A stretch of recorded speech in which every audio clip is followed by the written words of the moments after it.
सर्वाधिष्ठान धात्रे नमः। सर्वाधिष्ठान धात्रे नमः। ओम जगदाधार सर्वाधिष्ठान धात्रे नमः। सर्वाधिष्ठान धात्रे नमः। ओम जगदाधार सर्वाधिष्ठान धात्रे नमः। सर्वाधिष्ठान धात्रे नमः।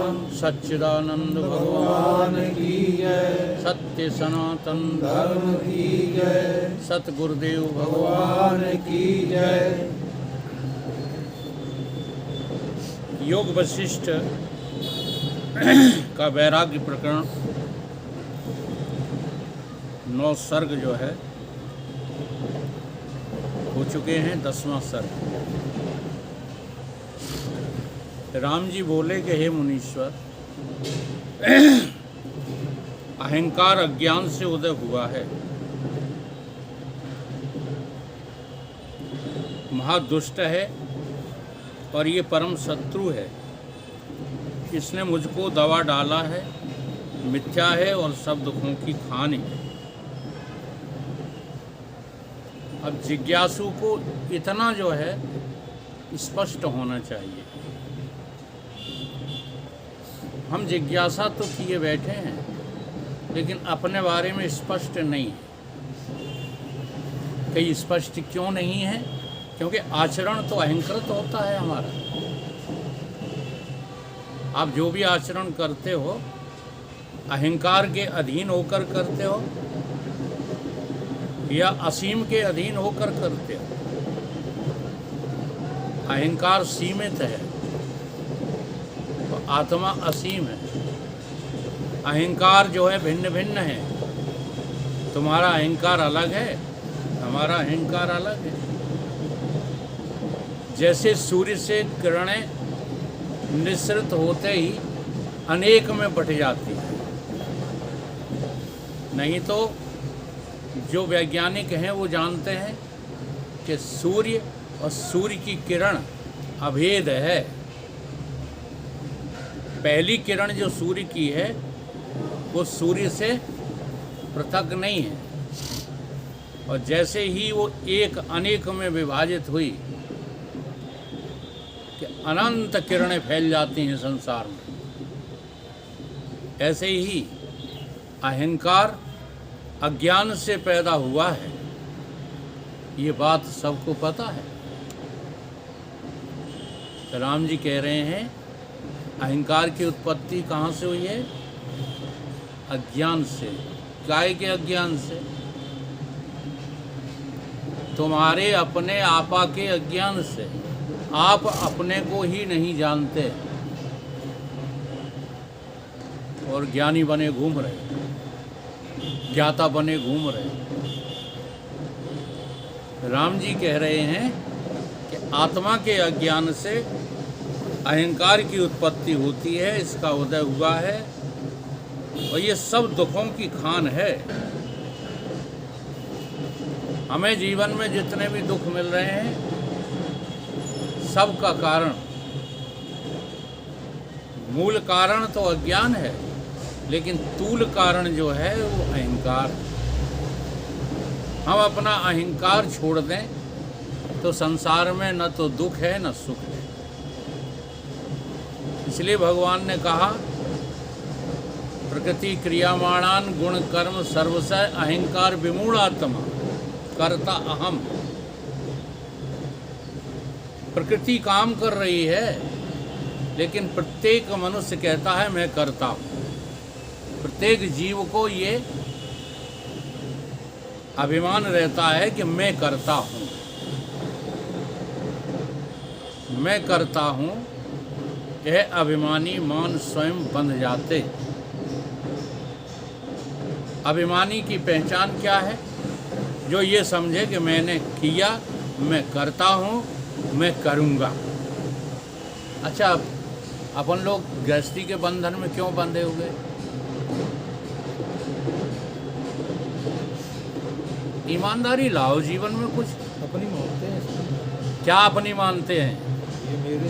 अरे अपनी मानते रहो, उससे क्या फर्क पड़ता है? मतलब चोर के चोर ही रहोगे। ईमानदारी से ये बात नहीं कह पा रहे हो। अपनी तो राम भी मानते थे, राम ने लक्ष्मण को, भरत को, शत्रुघ्न को अपना नहीं माना। अपना मानना दोष थोड़े ही है, अपना कृतित्वाभिमान मानना दोष है। तुम्हें लगता है कि मैं करता हूं, तभी तो घुस जाते हो जाके वहां। अभी तक तुम्हें लगा किसी को ईमानदारी से बताना कि मैं करता ही नहीं। ये जिस दिन लग जाएगा उस दिन तुम्हारा मोह माया छूट जाएगा। कहाँ है मोह माया? कर्तापने का अभिमान अहंकार में होता है, और कोई भी प्राणी अपने को अहंकारी स्वीकार ही नहीं करता। इसलिए आत्मा का अज्ञान भी सबको अस्वीकार है।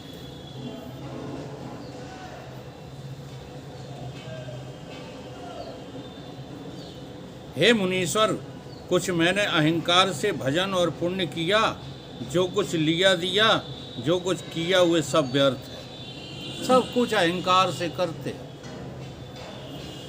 भागवत सुनने जाते हो अहंकार से। भागवत पढ़ने वाले भागवत पढ़ते हैं अहंकार से, और ये अहंकार हमको परिणाम में कभी भी परमात्मा के नज़दीक नहीं जाने देता। ये अहंकार की पहचान है। इसलिए इस अहंकार के अनेक नाम हैं। रावण नाम है इसी का, कंस नाम है इसी का, दुशासन नाम है इसी का। ये अनेकता में बट गया। अनेक मैं, आपको जो अनेक मैं लगती हैं, मैं कितनी है? एक के अनेक। चलो आपकी अनुभूति में मैं कितनी है? आप किसको मैं कहते हो? एक को या अनेक को? एक को कहा था, कह ही नहीं पाते कभी। अपनी देह को ही मैं माने बैठी। हाँ, तो देह एक है। देह के तो हजारों विभाजन अभी कर दूं एक सेकंड में। तो कर देह में नाड़ियां कितनी हैं? 16,000 72,72,00,000। अरे 10,000 उनको छोड़ो। 609। मुख्य मुख्य नाड़ियां जिनको तुमने भागवत में कह रखा है भगवान कृष्ण की पत्नियां। और 16,108। हाँ, अब ये एक है। तुम्हारे शरीर में 16,108 नाड़ियां हैं कि नहीं है? तो भाई एक कहाँ हुआ? इतने हम नहीं जानते थे। हम स्थूल शरीर को अपनी मैं जाने बैठे। नहीं तो यहाँ से आगे बढ़ते क्यों नहीं हो? रोज सिखाया जाता है कि मैं शरीर नहीं हूँ, और तुमसे जब बात करते हैं एक की, तो कहते शरीर एक है। शरीर एक हो ही नहीं सकता जब अहंकार एक नहीं। अहंकार शरीर का बहुत ही सूक्ष्म भाग है। जब अहंकार एक नहीं हो सकता तो शरीर, स्थूल शरीर कैसे एक हो जाएगा? सूक्ष्म शरीर कैसे एक हो जाएगा? ये बहुत छोटी छोटी बातें जो है हमें सोचना चाहिए, लेकिन नहीं सोचते हो। सच्चाई से जी चुराने का नाम क्या है? अविद्या। अच्छा लगता है उसी में खेलते रहो, है ना? समाधि लग जाती है। अच्छा, आप जिसको कहते हो ना कि ये समाधि हमारी लग जाती है जब हम पुस्तक पढ़ते हैं। कल्याण सिंह जी कहते हैं ये पुस्तक हमारे जो आपने दी है, इसको पढ़ के समाधि लग जाती है। अच्छा, समाधि तो यहाँ भी संसार में लगी हुई है। संसार में और नीरे दिखाए रहा है, फिर और नहीं दिखाए। और नहीं दिखता संसार में। देखो, अनुभव नहीं करते हो। संसार में जब ब्याह हुआ था तो सुहाग रात के दिन तुम्हें तुम्हारी पत्नी के अलावा कुछ दिखा था? फिर इतना स्पष्ट बोलता हूँ मैं। संसार में भी तुम केवल एक ही तरह जो है एक ही को देखते हो, दूसरा दिखता ही नहीं तुम्हें, जगदीश को हमारे को दुकान के अलावा कुछ दिखता ही नहीं।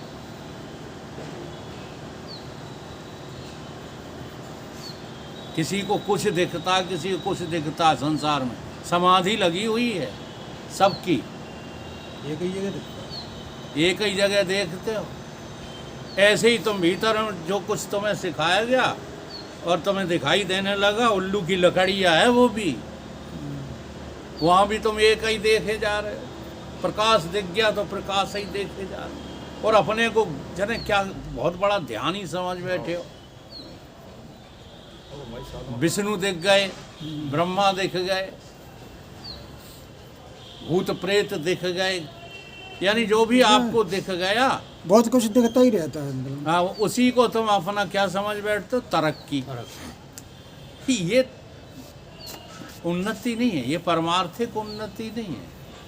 परमार्थिक उन्नति में तो आपको अनेकता दिखनी चाहिए और एकता दिखनी नहीं, देखी नहीं जाती एकता। एकता तो होती है।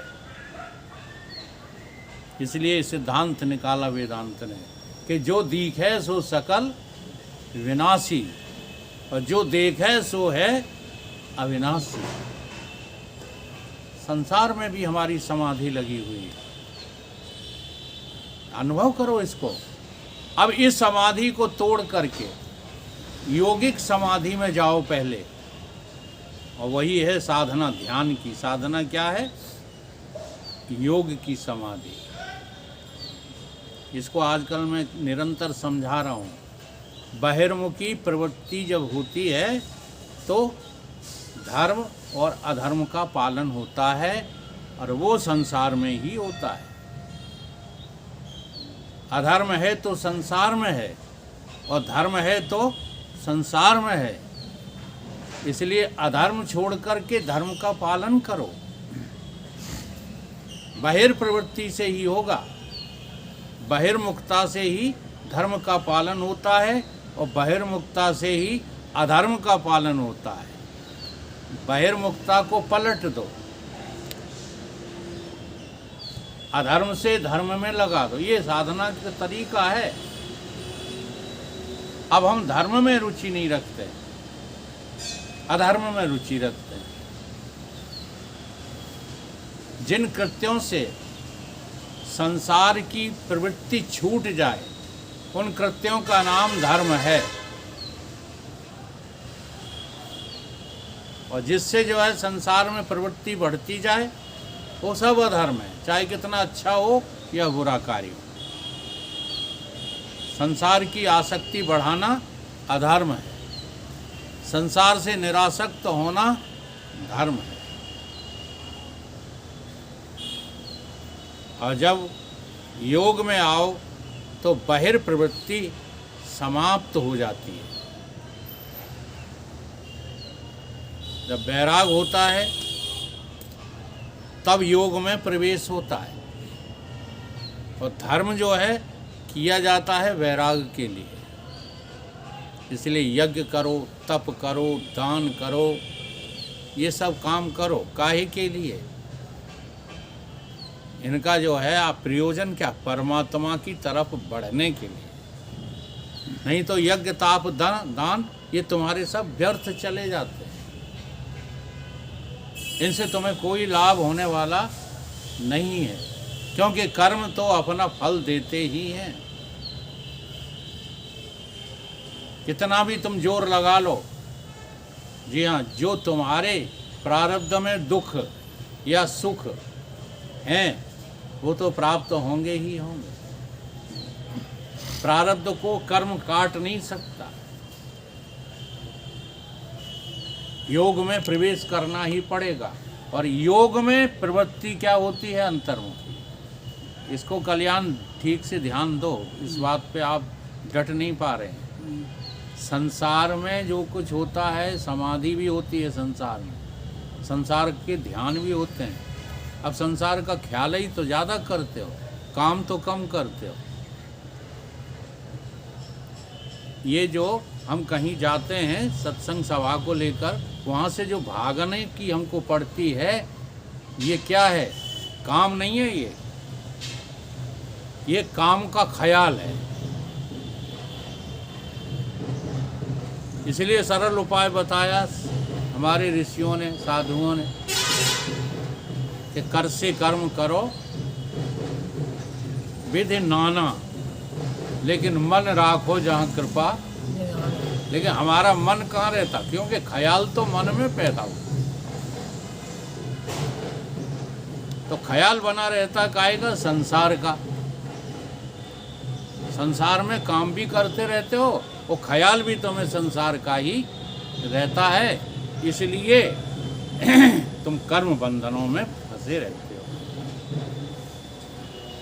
कर्म बंधन से छुटकारा पाना है तो ख्याल करो परमात्मा का और काम करो संसार में। इससे परमार्थ की कुछ सिद्धि नहीं।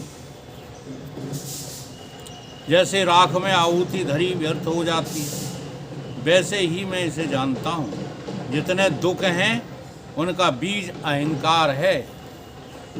संसार में जितने भी दुख हैं वो कहाँ से निकले हैं? अहंकार से निकले। जब इनका नाश हो तब कल्याण हो सकता है। इससे आप उनकी निवृत्ति का उपाय कहिए। राम जी कह रहे हैं अपने गुरुदेव से, क्या कह रहे हैं? हे मुनीश्वर, आप इस अहंकार से निवृत्त होने का उपाय कहिए। देखो, ये है मूल प्रश्न। हम उस पर तो जो है पहुंच ही नहीं पाते। क्यों? क्योंकि हमको अपना दोष दिखाई देता ही नहीं। अच्छा, हम निर्दोष होकर के और फिर भगवान की तरफ चलें और समझें अपने को क्या निर्दोष, तो कैसे पहुंच जाओगे? जैसे जल का जो है निकास जहाँ से होता है, जल वहीं तो जाता है, हैं? अग्नि का निकास जहाँ से होता है, अग्नि वहीं तो जाती है। जिसका निकास जहाँ से है वो उसी में समाने की कोशिश में लगा रहता है। लगा रहता है कि नहीं? तो अब यहाँ हम उल्टा करना चाहते हैं। निर्दोष पहले समझे बैठे अपने को, और दोषी में ढूंढ रहे हैं किसको? निर्दोष को। जड़ चेतन गुण दोषमय विश्व कीन करतार। संत हंस, संत क्या करता है? संत पहले निर्दोष को पकड़ता है। अगर निर्दोष को नहीं पकड़ पा रहा है तो वो संत नहीं है। तो अपने सिवा सारी दुनिया को निर्दोष देखो तो निर्दोष पकड़ में आ जाएगा, क्योंकि ये दुनिया भगवान की है, हमारे तुम्हारी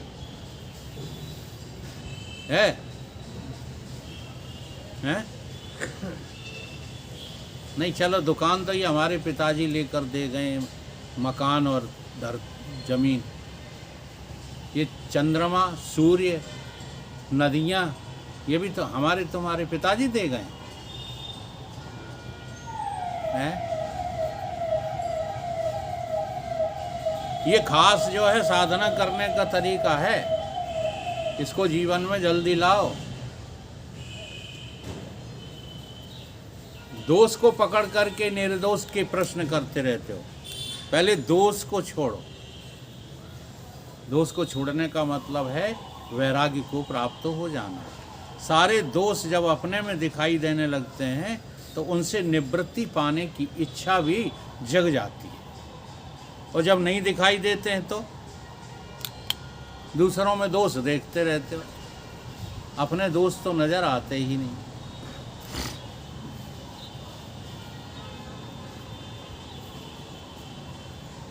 हे मुनीश्वर, जो वस्तु सत्य है इसके त्याग करने में दुख होता है, और जो वस्तु नाशवान है और भ्रम से दिखती है उसके त्याग करने में आनंद की अनुभूति होती है। जो भ्रम से भास रहा है संसार और शरीर, इसका त्याग करोगे तो आनंद की अनुभूति होने लगी।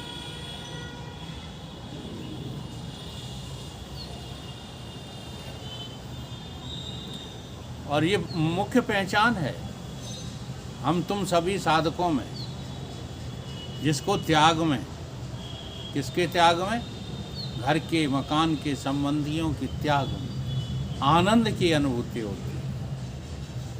त्यागने का हठ करते हो ये नहीं, हठपूर्वक तो तुम कुछ भी त्याग सकते हो। जैसे कल भी ये विषय मैंने थोड़ा सा लिया था, और जब विचार नहीं करके बोलते हो, अच्छा इतने दिन हो गए, चलो आपस में चाहे जैसे बतरा लिया करो, तो कम से कम हमारे सामने अपनी उस मान्यता को न बोला कर। 1.5 घंटा हो गया बैठे बैठे, अच्छा तो हमें क्या समझते हो? ईमानदारी से बताओ, हमारे सामने ये बात बोलते समय तुमको ख्याल आया है कि इनके सामने ये बात हमें बोलनी चाहिए कि नहीं बोलनी चाहिए? ख्याल आया? बाबा बताएंगे, उदय सिंह जी, ख्याल आया था? आया ही नहीं। इसीलिए मैं कहता हूँ कि श्रद्धा जब तक गहरे में नहीं होगी, तब तक हमारे द्वारा चाहे अमृत उड़ेल दिया जाए, आप उसे ग्रहण करोगे ही।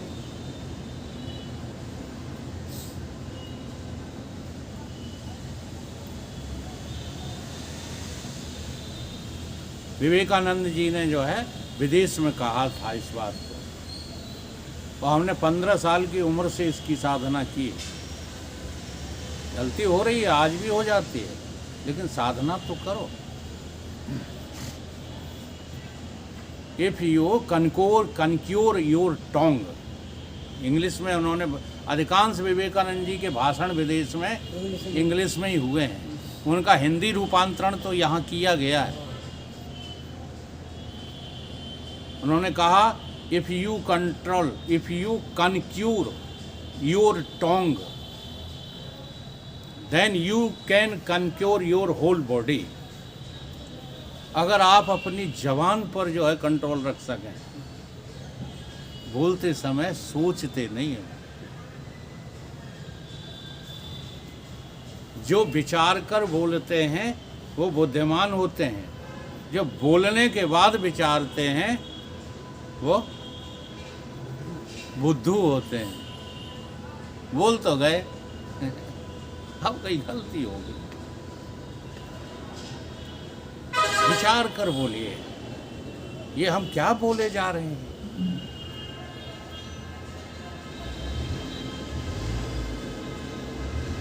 तो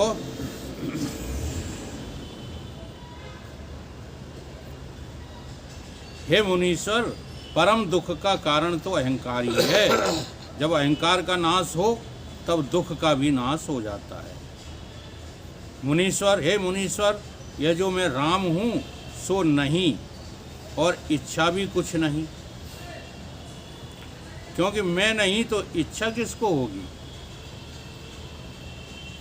राम जी स्वयं इतना समझ गए हैं कि जिस शरीर को मैं राम समझ रहा हूँ, जिस अंतःकरण को मैं राम समझ रहा हूँ, ये अंतःकरण और शरीर मैं हूँ ही नहीं।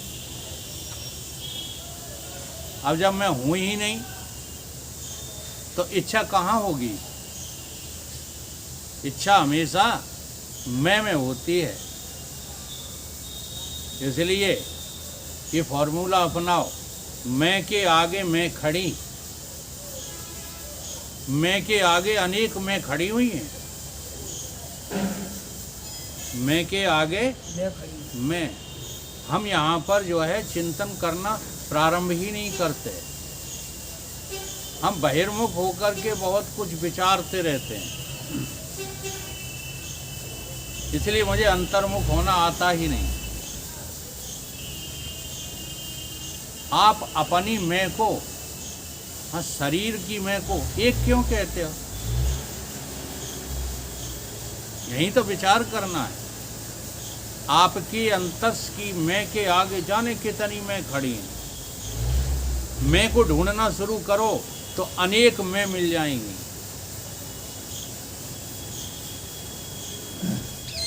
देखो मैं करता हूँ तो मैं हाथ हूँ। हाथ में कौन सा तो नहीं, हम अपन शरीर ही मान ले, हाथ मान ले जाए, मान ले। अरे वाकई करती बनी हम। मानना क्या है, ध्यान करो। अब तुम जिद करते हो। नहीं जिद नहीं, हम तुम अपन जाने- ही बताए रहा है सोच।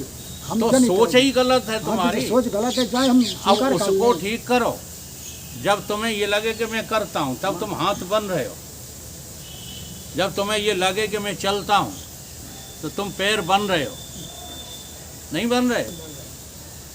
इसे काट के दिखाओ ना। वेदांत को काटने वाले दुनिया में हजारों ग्रंथ इकट्ठे हो जाएं, कुछ नहीं कर सकते। हम अपन अनुभूति बताए। ये विद्या है। इसी को भगवान ने गीता में कहा है, विद्याओं में अध्यात्म विद्या मेरा स्वरूप है। और इस विद्या के बिना तुम चैन पा जाओ, सवाल ही पैदा नहीं होता। इसलिए मनोमुखता का त्याग करो। ध्यान पे बैठते हो, ध्यान ही नहीं करते, गड़बड़ तो ये है। अब हम रोज सिखाते हैं, तुम उसको करते नहीं। तुम कहते हो हमने ऐसा माना। तुमने माना काहे को? देखो, गुरु से श्रद्धा वही कहलाती है जिसमें तुम अपना मानना बंद कर दो। अभी ये रणवीर भाई साहब का देहांत हो गया। इन्होंने एक बार जो है होम हवन चल रहा था तो घी में से भरा हुआ कटोरा रखा था। ये आए, आओ देखा ना ताओ, इन्होंने घी का कटोरा फेंक दिया, घी फेंक दिया कटोरा में से। जब लोगों ने कहा, पंडित जी ने कहा, अरे उसमें तो घी था, तो कहने हे हमने जानी कि पानी, हमने क्या जाना? तो पानी जान के तुमने आधा किलो घी बर्बाद कर दिया कि नहीं? तो तुम जो जानते हो वो गलत है। बस इतना सहूर सीख लो कि हो गया भजन। ये कौन नहीं जो है जानने देता, समझने देता? अहंकार। अहंकार कहता कि हम जानते सभी का जाने। अहंकार विमूढ़ात्मा।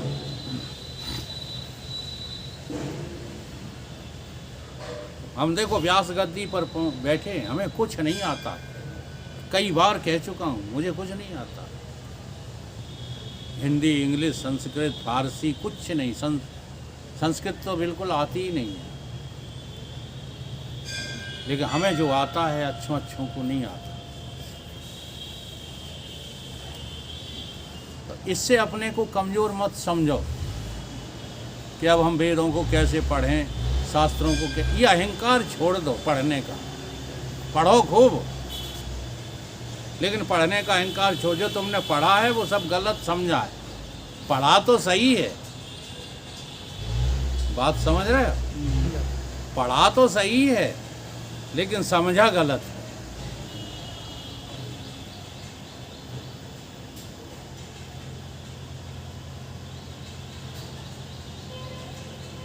तो राम जी जो है इस अहंकार को स्वीकार कर रहे हैं। कहते हैं इच्छा किसको? और इच्छा हो तो यही हो कि अहंकार से रहित पद की प्राप्ति हो। राम जी कह रहे हैं अगर हमको अहंकार आए भी तो कौन सा अहंकार आए? कि अहंकार से रहित मैं की प्राप्ति कैसे हो? ये सब अहंकार की मैं है। मैं करता हूँ, मैं चलता हूँ, मैं खाता हूँ, मैं पीता हूँ, मैं सोच करता हूँ, मैं पेशाब करता हूँ। इतनी तक भी ये तुमको आती है। अब देखो ये बुरी बातें तो नहीं, लगेगी तो जाना तो पड़ेगा ही, करना तो पड़ेगा ही, खाना तो पड़ेगा ही, भूख लगेगी तो। लेकिन इनके करने में तुम करते हो, ये हटा दो। अब बोलो ये ध्यान करने में तुम्हें कौन सी तकलीफ हो रही है? इससे तुम्हारा अहंकार शिथिल होने लगेगा। अगर इसको बढ़ाए रहोगे, देखो हमने कर दिया, तो वही तो कल था, देखो 1.5 घंटे हम इंतजार करते। तो वो एक अहंकार के रूप में परिणत हो गई बात। एक ही श्लोक काफी है, अहंकार विमूढ़ आत्मा। गीता के हजारों श्लोक रटने की बजाय इसी श्लोक का पालन कर लो, कल्याण हो जाएगा। क्योंकि पालन करना बड़ा कठिन काम होता है।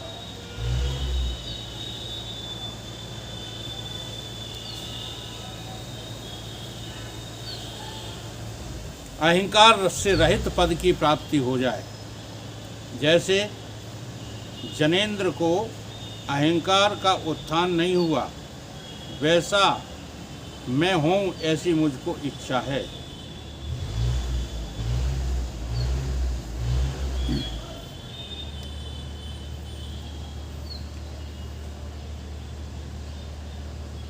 जनेंद्र शब्द जो यहाँ लिया है वो दिव्यता के लिए लिया है, इंद्र के लिए लिया है।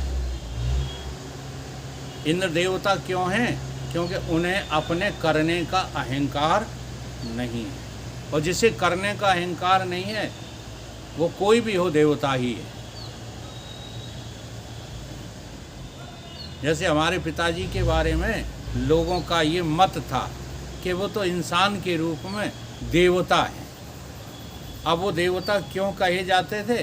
क्योंकि बाहर से ही दिखाई दे रहा था। मैं अंदर की बात नहीं कर रहा हूँ, अंदर कहाँ उलझे हैं वो, हाँ कितने अहंकारों में जी रहे हैं, लेकिन बाहर का अहंकार सब तोड़ लिया था उन्होंने।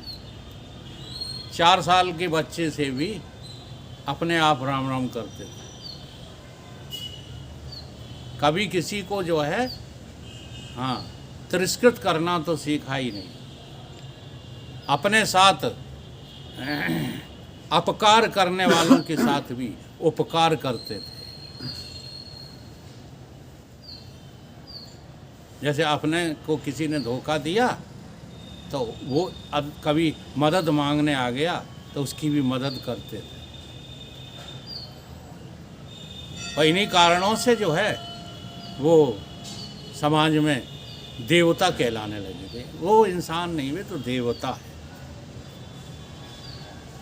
और ये दिव्यता भीतर तक जब पहुंच जाती है तो आप साक्षात इंद्र हैं। तो वही कह रहे हैं राम जी कि उनको अहंकार का उत्थान नहीं हुआ, उनके अहंकार का उत्थान नहीं हुआ। अगर उनके अहंकार का उत्थान हो जाए तो ये प्रकृति जो है सब उथल पुथल हो जाए।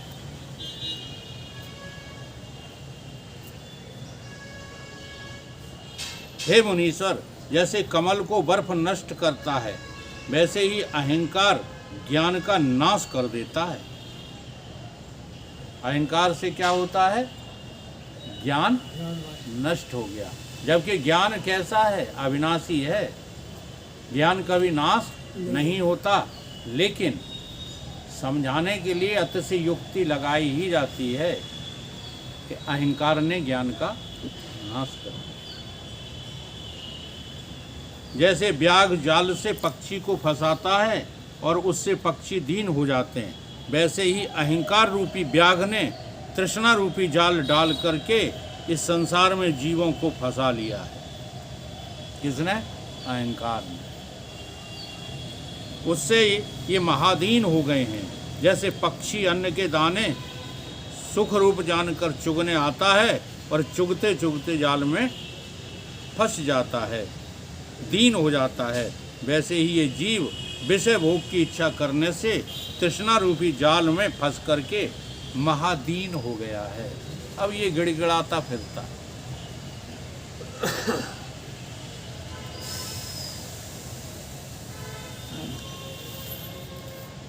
इससे हे मुनीश्वर, मुझसे वही उपाय कहिए जिससे मेरे अहंकार का नाश हो।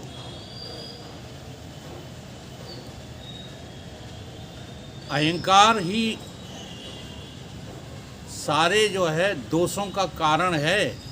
ये समझाने के लिए शिष्य ने गुरु को इतनी व्याख्या अहंकार के बारे में की। जब स्वीकार हो जाता है ना, तब ये रुदन होने लगता है। इसी को कहते हैं राम जी गुरु के समक्ष अपने दोष रो रहे हैं। हम गुरु के सामने रोते नहीं हैं, हम तो गुरु के सामने अहंकार का पोषण करते हैं। नहीं, ऐसा ही अब हमें लग रहा है तो ऐसा ही सही होना चाहिए। ये विमूढ़ आत्मा, इसी का नाम है। अहंकार से आत्मा कैसी हो जाती है? विमूढ़। जब अहंकार का नाश होगा तब मैं परम सुखी होऊंगा। जैसे विंध्याचल पर्वत के आश्रय से उन्मत्त हस्ती गरजते हैं, वैसे ही अहंकार रूपी विंध्याचल पर्वत के आश्रय से ये मन रूपी उन्मत्त हाथी नाना प्रकार के संकल्प विकल्प रूपी शब्द करता है। इससे आप वही उपाय कहिए जिससे अहंकार का नाश होकर के कल्याण का मूल प्राप्त हो। जैसे मेघ का नाश करने वाला शरत काल है, वैसे ही वैराग्य का नाश करने वाला अहंकार है।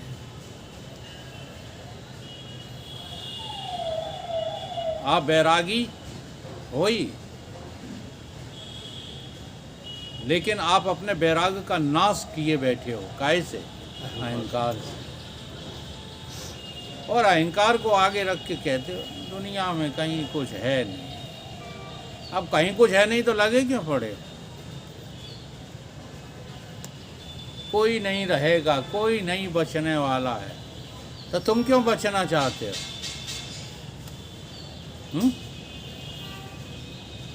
अब युधिष्ठिर महाराज की ये छोटी सी बात लगती है तो कितनी बड़ी बात है ये समझने में। क्या कहा था युधिष्ठिर महाराज ने यक्ष से प्रश्न के उत्तर में? जब उसने प्रश्न किया था तब उन्होंने यही कहा था कि आश्चर्य इससे बड़ा और कुछ नहीं है कि सब मरे जा रहे हैं, मरने की ओर जा रहे हैं, फिर भी किसी को नहीं दिखता कि मैं मरूंगा। ईमानदारी से बताओ, चौहान साहब दिख रहा है? अबाउट 90 शरीर की एज लगभग 90 होने वाली होगी।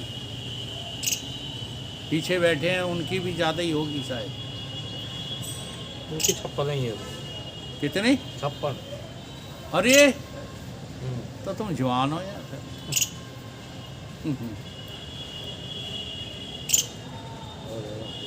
फिर भी लगता है हमको मैं मरूंगा नहीं। देखो वैसे कहते हो मर जाऊंगा, लेकिन अकेले में बैठ के सोचो तो लगता है कि हम नहीं मरेंगे, सब दुनिया मर जाएगी।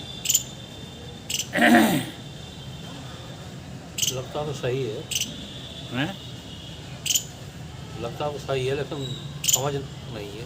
लगता ही नहीं। अगर ये तुम्हें लग जाए कि मैं मर रहा हूँ या मरने की बिल्कुल सीमा पे पहुँच गया हूँ, तो सारी दुनिया का त्याग एक सेकंड में हो जाए। लगता ही नहीं। वही समय तो जो है आपका उत्थित समय होगा, जब ये बात लगेगी। रात का दिन, वो रात की नींद, दिन का चैन हराम हो जाता है। फिर ये मनीराम कदई संसार में जाने की चेष्टा ही नहीं करते। बैराग की स्थिति बता रहा हूँ, ज्ञानी की नहीं। ज्ञानी तो संसार में ही वर्तता है।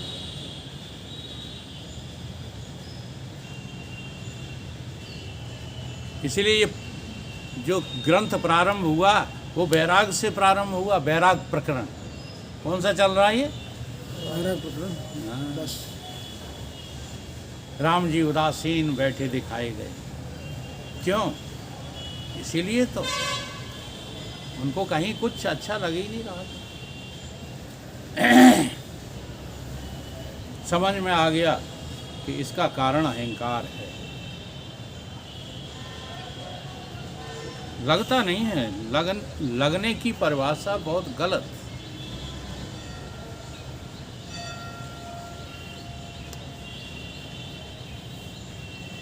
लगन लगी थी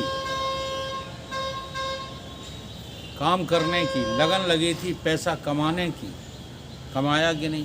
हम अच्छा, जो भर्ती हुए थे फौज में बिना लगन के हुए थे? जब हो नहीं रहे थे भर्ती तब कैसा लग रहा था?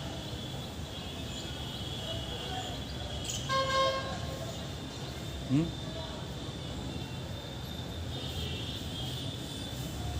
लगी के कारण ही तो हम भटकते रहे, मारे मारे फिरते रहे। लगी थी। जब संसार की लगी हटी, दूसरी लगी लगी, संसार से वैराग हो गया। क्या करें, कौन सा उपाय करें जिससे हमें अपना असली स्वरूप मिल जाए? अभी लगी नहीं है भाई साहब, चाहे जितना तुम ऊपर ऊपर से कहो, लग जाती है ना तो फिर और कोई बात सुहाती नहीं है, ना घर सुहाए। 72 साल हो गई जल लगे, मैगी लगे।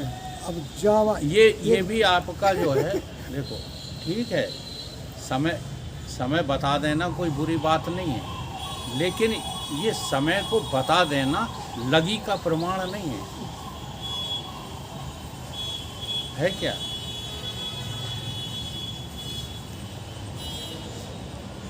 जैसे वही उदाहरण लेते जो मेरे पे घटा, वही लेता। आपका मैं दुश्मन हूँ, लड़ाई हो गई दिन में है, और हमने आपसे कह दिया कि 2 दिन के अंदर मैं तुमको गोली से मार दूंगा, बच के रहना। अब इन 2 दिनों में तुम्हें कौन सी बात लगेगी? ईमानदारी से बताना। मनोरंजन लगेगा? बचने का ख्याल आएगा, सोचेंगे कैसे नहीं, बचेंगे। लगेगी क्या? यही लगेगा कि हम कैसे बचेंगे, कोशिश काम में करेंगे। मन लगेगा? नहीं लगेगा। बता दो। बाल बच्चे अच्छे लगेंगे? क्या अच्छा लगेगा? केवल मृत्यु से बचना अच्छा लगेगा, बाकी कुछ भी अच्छा, इसे लगी कहते हैं,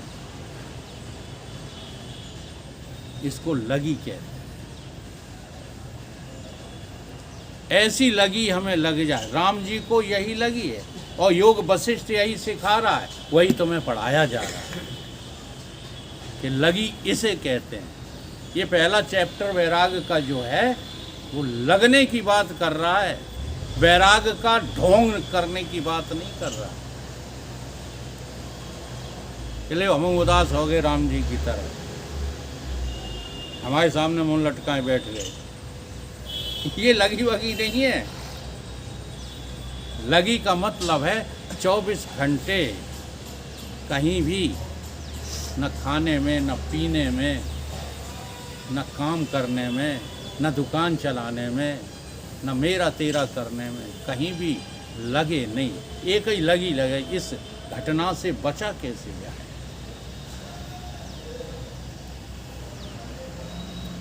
पुराने लोगों को मैंने बताया, नए लोग जो हैं उनको बताए दे रहा हूँ। मुझे लगी, हरी बाबा नाम का डकैत था कोई, उसका लेटर मुझे मिला, कल सुबह तक तुम्हें गोली मार दूंगा। रात भर लगी रही, दिन भर लगी। दिन में आया लेटर, दिन के 9 बजे आया, और तब से लेकर के, ठीक है, लगी चालू हो गई। और इतनी देर में हम बड़े बड़े योद्धाओं के पास गए, गिड़गिड़ाए। धर्मशाला के शंभू सिंह के पैर पकड़ लिए मैंने। हमें अपनी दीनता आज भी जो है याद आती है तो रोंगटे हिल जाते हैं। कैसे कैसे जो है दूषित व्यक्तियों की हम शरण में गए, बचाओ मुझे। उन्होंने कहा क्या हरी बाबा भरी बाबा लगाए फिरता है, ठाकुर होके डरता है? हरी बाबा मेरे नाम से ही कांपता है। लेकिन मुझे तसल्ली नहीं हुई, क्योंकि प्रमाण सामने था, गोली मार दूंगा। मैंने कहा ये तो इन्होंने सांत्वना वाली बात कर दी।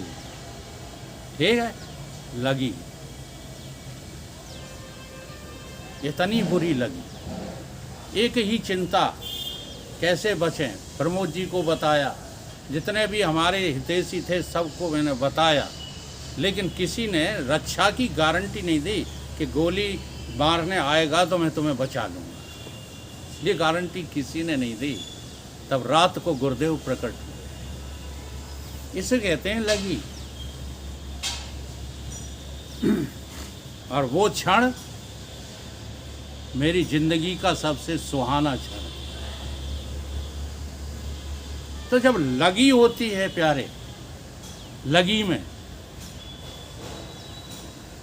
सच्चा उपाय काम आता है।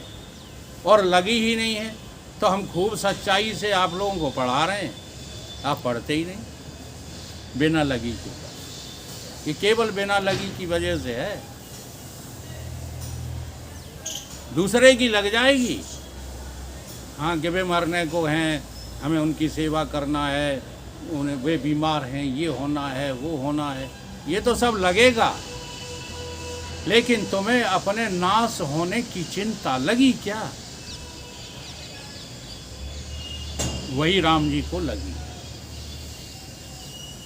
और लगते ही उस लगी को हटाने का उपाय सामने करुणा निधान की करुणा प्रकट हो जाती है। लगना चाहिए प्यारे। लगना बहुत सस्ता नहीं है, बार बार कह रहा हूं। देखो, बड़ा कठिन काम है लगना।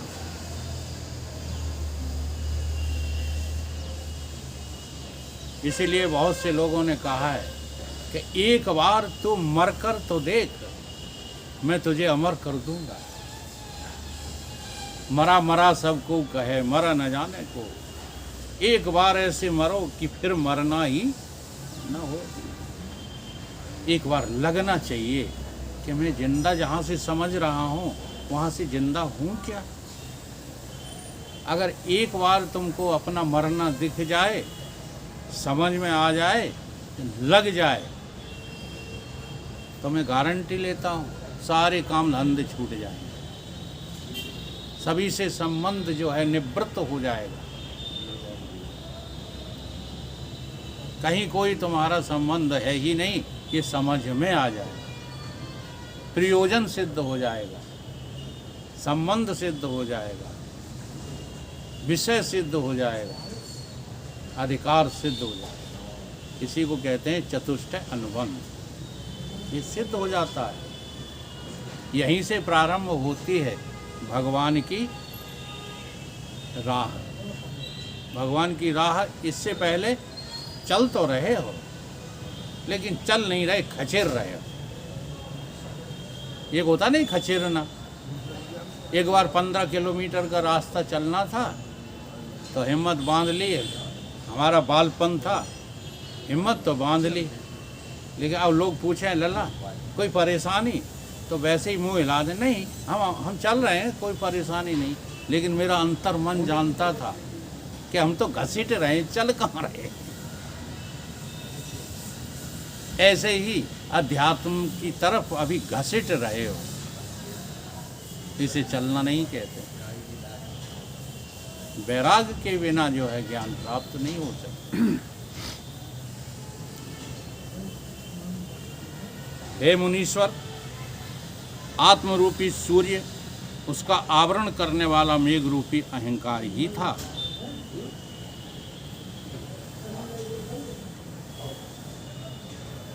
जैसे मेघ का नाश करने वाला शरतकाल है, वैसे ही वैराग का नाश करने वाला अहंकार है। मोहादिक विकार रूप सर्पों के रहने का अहंकार रूपी बिल है, और वह कामी पुरुषों की नाई है। ये अहंकार क्या है? जैसे चूहा जब कहीं से भागता है तो किस में चला जाता है? बिल में। तो अहंकार भी संसारियों का क्या है? बिल। ये कहाँ घुस जाते हैं? अब देखो, अहंकार दो प्रकार का होता है, एक बलवान, एक बलहीन। बलवान अपने अहंकार में जाता है तो तहलका मचा देता है, और बलहीन अपने अहंकार में जाता है तो दुब के बैठ जाता है। हैं दोनों अहंकार। ऐसा नहीं है कि धनवान पुरुष ही अहंकारी हो, निर्धन भी अहंकारी है।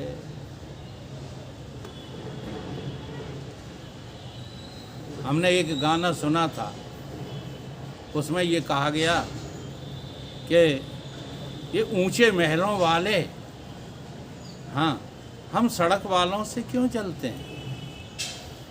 अब देखो, ये अहंकार नहीं बोल रहा, तुम पे है ही क्या जलने को, जो महल वाले तुमसे जलेंगे।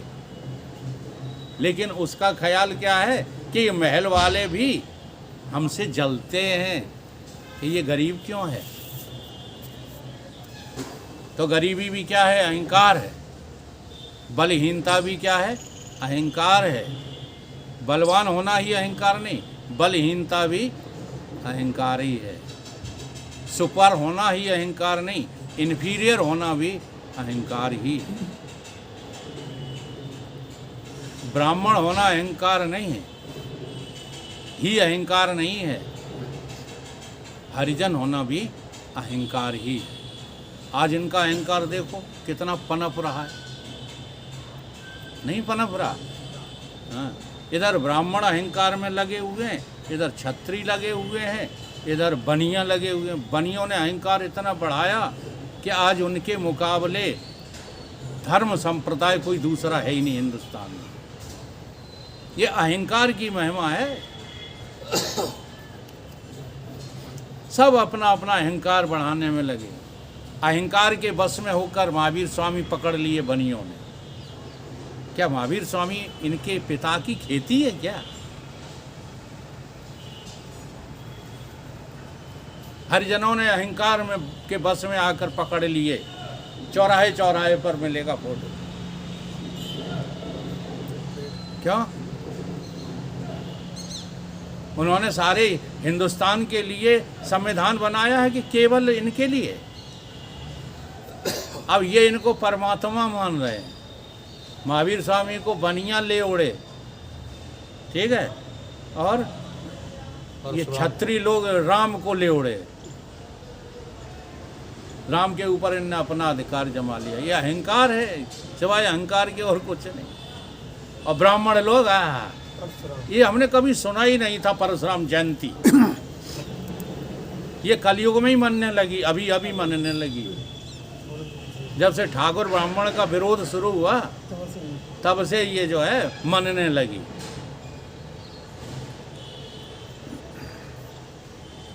अपने अपने अहंकारों में जी रहे हो, ये धर्म नहीं। राम जी कह रहे हैं कि वो अहंकार जो सारे दोषों को पैदा करता है, उसकी निवृत्ति का उपाय बताओ। जैसे कामी पुरुष का काम को भोगता है और फूल की माला गले में डालकर प्रसन्न होता है, वैसे ही तृष्णा रूपी तागा है और मन रूपी फूल हैं। सो तृष्णा रूपी तागे के साथ गोहे हैं।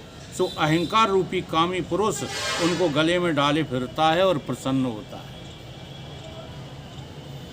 कामी पुरुष माने कामनाओं से जो भरा पड़ा है।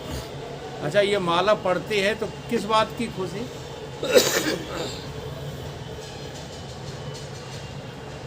है?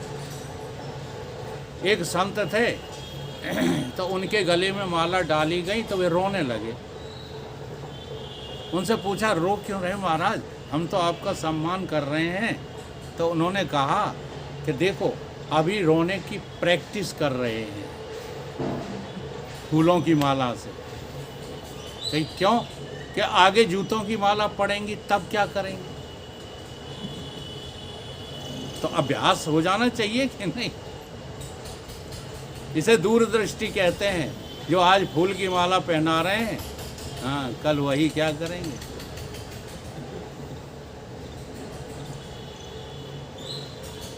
इसलिए अहंकार को पहचानो। अहंकार ही मान और सम्मान का भूखा है।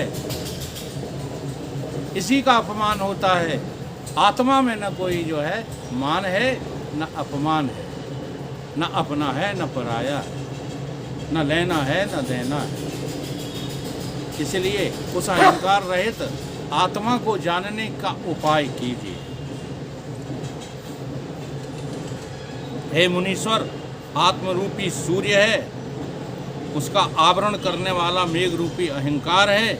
जब ज्ञान रूपी शरत काल आता है तब अहंकार रूपी मेघ का नाश हो जाता है और तृष्णा रूपी तुषार का भी नाश हो जाता है। हे मुनीश्वर, यह निश्चय कर मैंने देखा है कि जहाँ अहंकार है वहाँ सब आपदाएं आकर प्राप्त हो जाती हैं। इस संसार को आपने संजोया है, वो अहंकार से युक्त होकर संजोया है, इसलिए इसके परिणाम में आपदाओं की माला पड़ने वाली ही है। कभी भी जो है सुख के बाद सुख नहीं आता है, सुख के बाद क्या आता है? दुख। और वो आके ही रहेगा। इसलिए इस अहंकार को मिटाने वाली साधना करो, अहंकार की वृद्धि वाली साधनाएं बंद करो। वो यहाँ भी होती हैं, सतोगुणी रूपी अहंकार यहाँ भी बढ़ता। मैं ज़्यादा जानता हूँ, ये थोड़ा जानते हैं। थोड़ा और ज़्यादा जानने का सवाल नहीं है, जो सबको जानता है उस जानने वाले को तुमने जाना क्या? जब तक उसे नहीं जानते तब तक आप कुछ नहीं जानते, चाहे जितना जान जाओ। यह निश्चय कर मैंने देखा है कि जहाँ अहंकार हैं वहीं आपदाएं हैं। जैसे समुद्र में सब नदी आकर प्राप्त होती हैं, वैसे ही अहंकार से सब आपदाओं की प्राप्ति होती है। इससे हे मुनीश्वर, आप वही उपाय कहिए जिससे मेरा अहंकार पूर्ण रूपेण से नष्ट हो जाए। ये राम जी अपने गुरुदेव से विनय कर रहे हैं। बोलिए सतगुरुदेव भगवान।